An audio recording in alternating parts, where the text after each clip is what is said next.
Olha, o dia 26 de maio é dedicado ao combate ao glaucoma. A data tem o objetivo de chamar atenção para a importância do acompanhamento oftalmológico adequado como forma de prevenir e tratar essa doença. Você precisa visitar o oftalmologista uma vez por ano. Você sabia disso? Olha a reportagem que a gente preparou para você.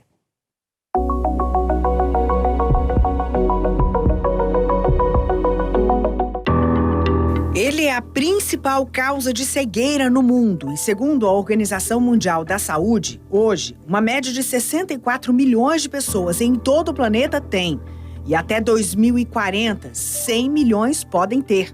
A maior chance de ter essa doença ocular fica com as pessoas entre 40 e 80 anos. Apesar dela poder chegar em qualquer idade, eu estou falando do glaucoma. O glaucoma é uma doença silenciosa, onde ela não dá sintoma nenhum para o paciente e vai causando uma deteriorização desse nervo óptico. Esse nervo óptico que faz a visão, né, que faz a gente enxergar, ele vai perdendo a sua função vagarosamente e quando o paciente percebe, ou os familiares percebem, esse paciente já está com uma visão alterada. Consultas rotineiras e exames funcionais para verificar pressão, campo visual e nervo óptico são o caminho da investigação. Agora, o problema é que nem todo mundo tem o hábito de visitar o oftalmologista. A grande maioria da nossa população, elas procuram um oftalmologista para trocar o óculos. Meu óculos venceu, meu óculos quebrou.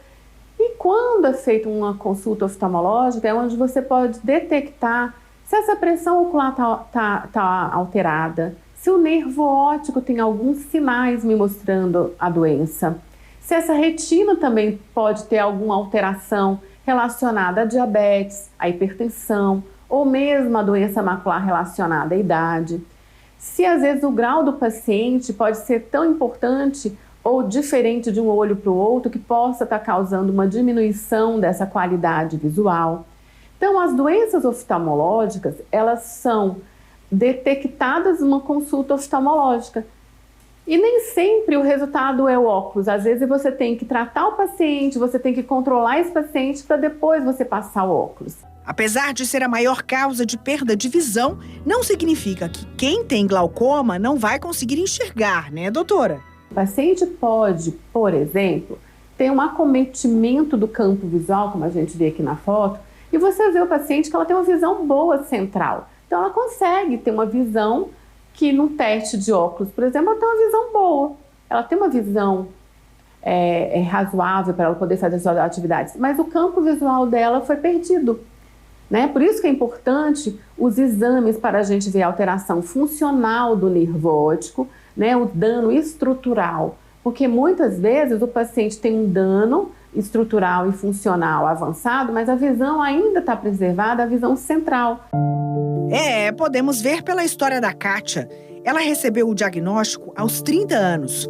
Com o controle da doença, 30 anos depois, ela tem uma vida super ativa. E você nem imagina com o que ela trabalha, mesmo aposentada. Eu adoro viajar, eu adoro fazer uma coisa que é ser ledora. Eu sou ledora de alguns colégios e também de concurso, com o aluno com laudo, que eu amo de paixão. Ela descobriu a doença por sintoma. O olho começou a embaçar e, conversando com os pais, descobriu casos de glaucoma na família. Era hereditário. Decidiu, então, marcar uma consulta. Quando você chegou para investigar, o que você descobriu? Descobri que eu tinha pressão ocular muito elevada e que eu teria que estar fazendo investigações e tinha que estar indo ao oftalmologista específico, né, de glaucoma, para fazer os exames, para ficar monitorando a pressão ocular. Você faz isso hoje como? Hoje eu faço de 6 em 6 meses, eu vou ao especialista de glaucoma, faço todos os exames, é uma bateria de exames, eu fico praticamente o dia todo fazendo exames, e a utilização dos colírios, que é muito importante. Como é a sua visão hoje? Maravilhosa.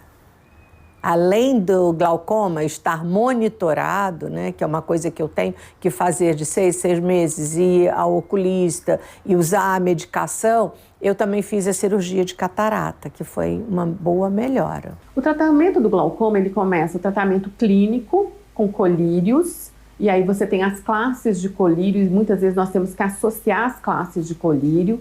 Você tem um tratamento com laser, que pode ser um tratamento inicial para o paciente com glaucoma, bem como você tem os tratamentos cirúrgicos. E os tratamentos cirúrgicos, eles têm tratamentos cirúrgicos com laser e tratamento cirúrgico, digamos assim, convencional. Porque tudo vai depender do grau que esse glaucoma está. Se é um glaucoma inicial, se é um glaucoma moderado, se é um glaucoma avançado, a idade do paciente, o nível de pressão que eu tenho que atingir para que não haja o sofrimento ainda depois da cirurgia, para eu tentar controlar a doença. Porque a doença não tem cura, mas ela pode ser controlada. E você, sabe quando deve visitar um oftalmologista?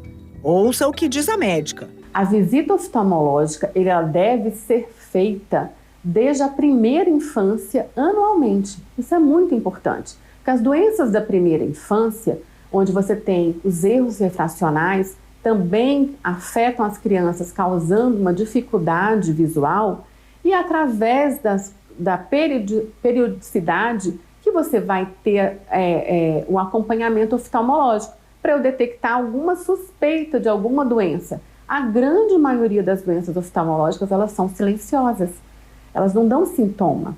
Quando elas dão sintoma, às vezes o paciente já está com um caso moderado ou grave.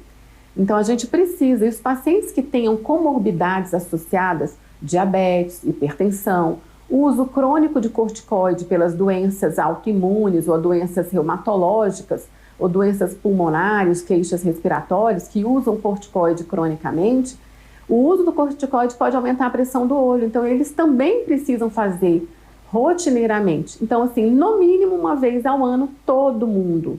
E aí, de cada caso, o médico vai dizer de quanto em quanto tempo vai ter que ser o retorno.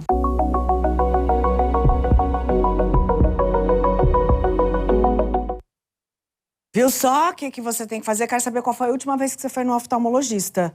Você viu que uma pessoa que tem glaucoma trabalha como ledora, ela lê para as pessoas, então tudo é possível se você descobre algo no começo e vai tratando do jeito certo.